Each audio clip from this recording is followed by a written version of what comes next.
കൊച്ചി ധനുഷ്കോടി ദേശീയപാതയിലെ ഗ്യാപ്പ് റോഡിൽ വീണ്ടും സാഹസിക യാത്ര. തമിഴ്നാട് സ്വദേശികളാണ് യാത്ര നടത്തിയത്. ദൃശ്യങ്ങൾ കേരള വിഷൻ ന്യൂസിന് ലഭിച്ചു. കൊച്ചി ധനുഷ്കോടി ദേശീയപാതയടക്കം മലയോരത്തെ പ്രധാന റോഡുകളെല്ലാം സാഹസിക യാത്രയ്ക്കുള്ള വേദിയായി മാറിയിരിക്കുകയാണ്.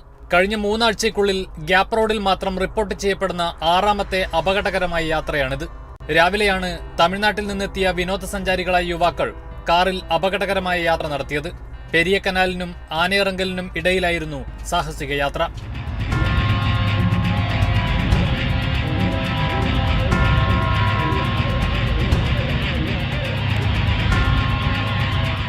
വഴിയരികിൽ നിന്നവർ ദൃശ്യങ്ങൾ പകർത്തുന്നത് ശ്രദ്ധയിൽപ്പെട്ടതോടെ യുവാക്കൾ സാഹസിക യാത്ര അവസാനിപ്പിച്ച് കാറിനുള്ളിൽ കയറിയിരുന്ന് യാത്ര തുടർന്നു.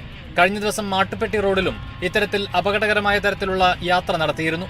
സാഹസിക യാത്ര നിരന്തരം റിപ്പോർട്ട് ചെയ്യപ്പെടുന്നതോടെ മോട്ടോർ വാഹന വകുപ്പ് മാട്ടുപ്പെട്ടിയിലും ഗ്യാപ്പ് റോഡിലും പരിശോധന ശക്തമാക്കിയിട്ടുണ്ട്. Kerala vision news, Idukki.